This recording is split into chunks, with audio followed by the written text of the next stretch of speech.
Olá, alunos do EJA da fase 2. Eu sou a professora André Oliveira. Estou aqui para mais uma aula de língua portuguesa. E hoje nós vamos estudar nesse livro de vocês, o livro APS, nas páginas 184 a 186. Hoje nós vamos tecer saberes, tecendo saberes, leitura e interpretação de texto. Antes de iniciar nossa aula, eu quero perguntar a você se você reconhece essa palavra. Que palavra é essa? Muito bem, medo. O que a palavra medo significa, afinal? O medo é um estado de emoção que nós sentimos quando nós estamos ameaçados de algum perigo. Nós temos algumas tradições antigas que são passadas de geração para geração. Você lembra que quando nós éramos crianças, nossos pais diziam que nós não podíamos chupar manga com leite, não podíamos chupar manga com febre e também que fazia mal, que nós não podíamos deixar nossa sandália emborcada. Por quê? Porque fazia mal, porque morria.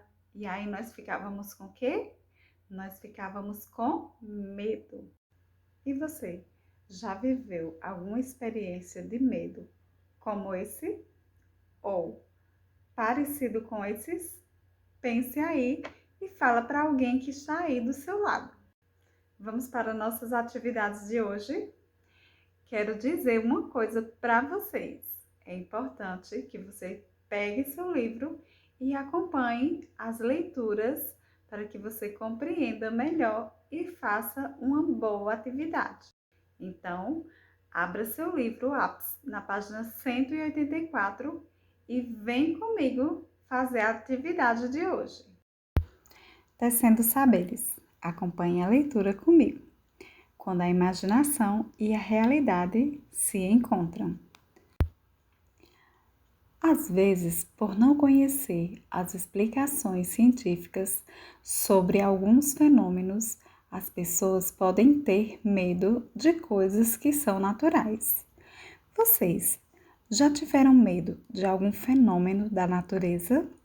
Quando vocês estavam no escuro e perceberam, observaram algo da natureza, mas ficaram com medo por não conseguir identificar? Onde você mora tem pântanos? E cemitérios? Ui, que arrepios! Muitas pessoas já relataram ter visto chamas que pareciam fantasmas de quem surgia nestes lugares. E ainda diziam que essas coisas corriam atrás de quem estivesse por perto. Veja o que a ciência descobriu sobre isso. Aqui nós temos uma imagem do pântano no Mato Grosso do Sul, à noite, que foi tirada em 2016. Então prestem atenção no que a ciência descobriu sobre esse fenômeno. Vocês já ouviram falar em fogo-fato? O que é isso? O que é fogo-fato? É um impressionante fenômeno que costuma ocorrer em cemitérios ou pântanos. De tempos em tempos, surgem misteriosas chamas azuladas que aparecem por alguns segundos na superfície e logo depois somem, sem deixar vestígios. Hoje, os cientistas sabem que esse fogo esquisito está ligado à decomposição dos corpos de seres vivos. Nesse processo, as bactérias que metabolizam a matéria orgânica produzem gases que entram em combustão espontânea em contato com o ar. Ocorre uma pequena explosão e a chama azulada vem acompanhada de um estranho que assusta quem está por perto, afirma o químico Luiz Henrique Ferreira, da Universidade Federal de São Carlos. Esse texto foi retirado da revista Mundo Estranho. E aqui nós temos o endereço eletrônico, se você quiser ler mais, porque ele tem continuidade. Aqui nós temos o significado da palavra combustão. O que é combustão? Combustão é uma ação de queimar. Então, quando acontece esse fenômeno, aparece esse fogo azulado. E se você não tiver conhecimento desse fenômeno e por acaso estiver passando por ali nesse momento que acontece esse fenômeno, você vai ficar com medo.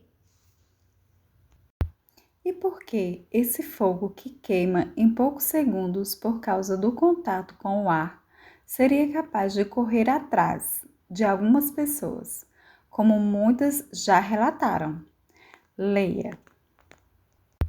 Para quem está perto desse fenômeno, a reação instintiva é correr. O problema é que esse movimento causa um deslocamento brusco de ar, puxando a chama e dando a impressão de que ela tenta seguir a vítima, como um fantasma, uma alma penada ou um boitatá dos índios brasileiros.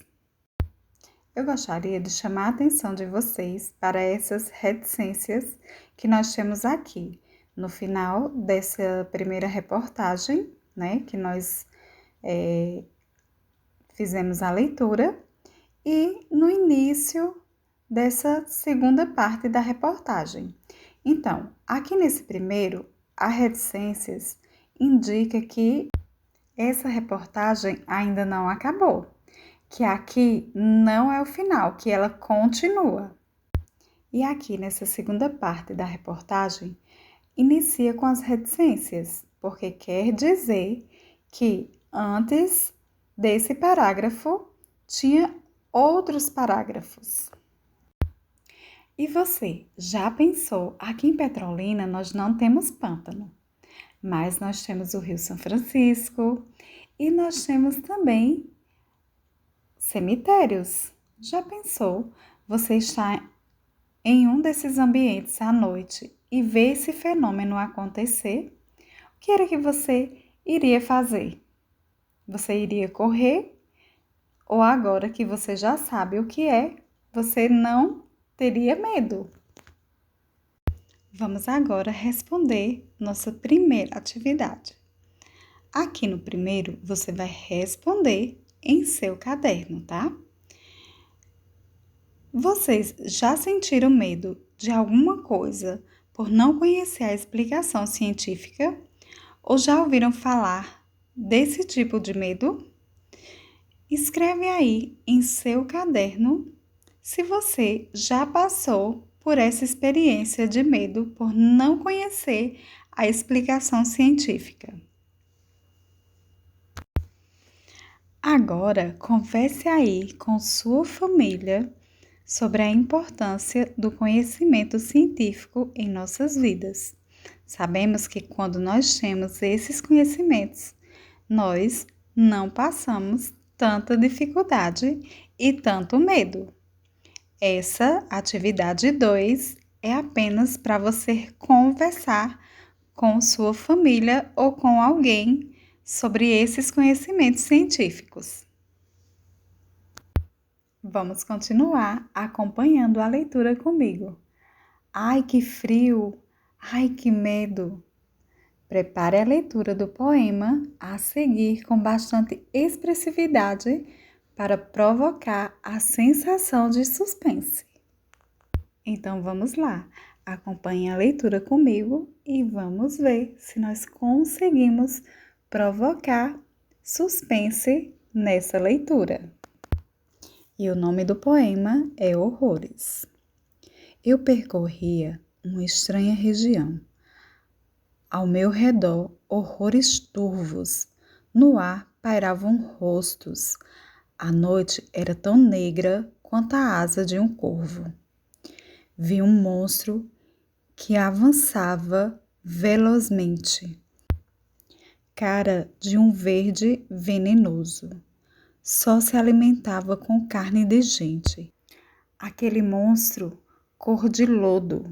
Sem poder falar, fiquei paralisado e me senti tão indisposto que caí ao chão enquanto o olhar malvado do monstro me fitava o rosto. E em meio aos meus surdos gemidos de dor, aos meus fundos gritos de apelo, ouvi uma voz. Acorde, meu senhor, deve estar tendo um pesadelo. Esse poema foi retirado de Rimas do País das Maravilhas, de Lewis Carroll. Meus queridos, vocês conseguem observar a semelhança entre o texto Caio com esse texto Horrores? Vocês conseguem observar a semelhança do desfecho desses dois textos? Diz aí para mim. No livro de vocês tem, ao lado do texto, o significado dessas palavras. Então, vamos fazer a leitura comigo. Torvos, ameaçadores, assustadores e terríveis. Pairavam, ficavam parados no ar. Lodo é uma lama, um lino. E apelo é um pedido de ajuda, um chamamento. Vamos para mais uma atividade. Essa é pessoal. Pessoal quer dizer que você vai escrever como você entender ou vai responder as perguntas de acordo com o que aconteceu com você. Primeiro, e você? Já acordou suando frio depois de um pesadelo? Você já teve pesadelo?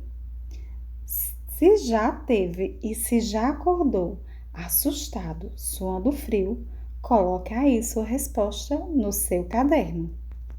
Segundo, nessa unidade, você leu dois textos que têm o mesmo propósito. O conto Caio e o poema Horrores, acima. Em sua opinião, qual deles conseguiu atingir melhor o objetivo de criar uma atmosfera de suspense, de tensão? Por quê? Você vai escrever aí qual desses dois textos você acha que conseguiu atingir o objetivo maior de suspense e de tensão. E vai dizer o porquê. Por que você acha que esse texto conseguiu atingir esse objetivo? O que você sente quando você está com medo? Sua mão soa? Você sente calafrios? Vamos agora descobrir porque o personagem do poema Horrores suou frio. Terceiro, agora leia a explicação científica para o fato de o personagem do poema Horrores ter suado frio depois de ter um pesadelo. Por que suamos frio quando sentimos medo? O texto está iniciando com reticências. Isso quer dizer que tem outros parágrafos antes desse. Vamos fazer a leitura comigo? O suor frio é apenas uma das muitas reações de nosso organismo diante de uma situação de estresse ou ameaça. Em consequência do medo, o nosso corpo sofre uma revolução. De maneira reduzida, o cérebro sinaliza para o coração que é hora de acelerar, bombardeando mais sangue. É com muita adrenalina, substância que prepara o corpo para grandes esforços, para os músculos, a fim de que eles funcionem melhor. Enquanto isso, por conta do excesso de sangue direcionado aos músculos, os órgãos do abdômen e da pele passam a receber menos sangue. E assim, a razão pela qual a gente sente a sensação de frio na barriga, a pele gelada pelo suor e começa a tremer. finalizamos aqui também com reticências. Então, o que é que quer dizer isso? Que esse texto tem continuidade. E esse texto foi extraído da revista Ciência Hoje das Crianças. E se vocês quiserem continuar lendo esse texto, vocês acessem esse endereço, esse link que está aqui embaixo. Quarto, vocês se lembram de alguma situação em que sentiram um frio na barriga e a pele gelada e tremores de medo? Contem aí se vocês já sentiram e como foi essa situação. Meus queridos, nossa aula está finalizando. Espero vocês na nossa próxima aula. Não esqueçam de realizar essa atividade. Se tiverem dúvidas, vai lá no plantão pedagógico que tem uma professora esperando por você. Fiquem com Deus e até nosso próximo encontro.